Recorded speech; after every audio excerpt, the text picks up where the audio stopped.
processed form and selling them back their own products that have been manufactured here for higher and higher prices.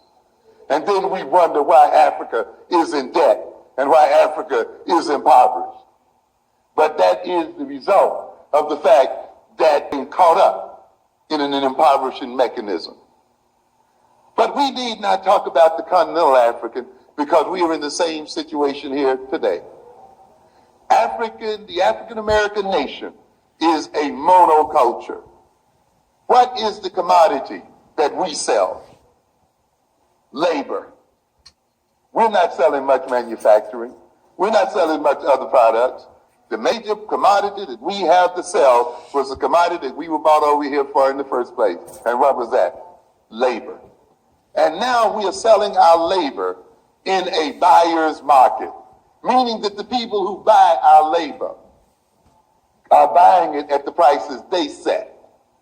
And they keep devaluing the price that they're willing to pay for our labor. On top of devaluing the price, they're no longer even demanding the labor. So after a while, we won't be able to sell our labor at any price. And we will then be totally deprived as a people. And therefore, we are caught in a similar position. And just as there's social disorganization in our African nations, there's social disorganization in the American nation.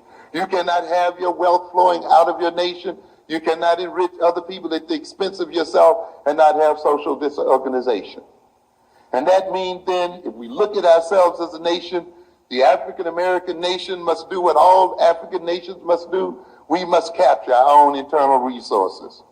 We must gain control of our own internal markets.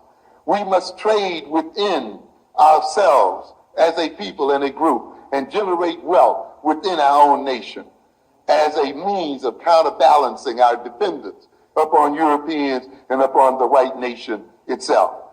But in order to do this, we must have a nation consciousness. We must now organize and relate to ourselves as a nation of people. When we look at our relationship, we say to the Koreans as a nation, we see the same relationship that Japan has to America as a nation. You notice that they are bargaining right now, negotiating, right?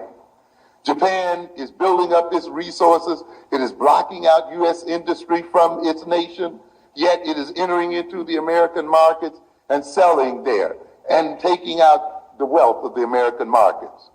If we look at our relationship to Koreans, to Dominicans, to other groups, we'll see the same relationship, where those groups can enter into the African American nation, set up shop, ship out its wealth day by day and night by night, and yet the African American entrepreneurial nation is not permitted to set up shop in their midst, is not permitted to carry wealth from their nations. And they then grow fat on the surplus that they gain from the African American nation. This means then that if we think of ourselves as a nation, we must protect our internal market from the intrusion of outsiders. We must not permit them entry into our nation. As I look and I see down the 125th streets, yes, and look at our people locked outside there in the outside, and some people claim that they're protesting this kind of thing. I agree with our vendors there that if black men and black women cannot make a living on that street, then no other people should be permitted to make a living on that street. We are not obligated in any kind of way to feed the children of other people before we feed our own. But it's only if you think in terms of nationhood that you can resolve this kind of problem. We have tremendous possibilities as a black nation that we don't know where. You can see these white boys over there pursuing China, don't you? Right? They're over to China, knocking over each other to get to it. What is the China market worth to the European? You know what the China market is worth to the European? $500 billion at this point. Do you know what the black market is worth to the European here in America? $400 billion. Our market is worth as much as the Chinese market, the Mexican market, which they've drawn up to bring in NAFTA, it is worth as much, and is worth more than the market of Canada. You know?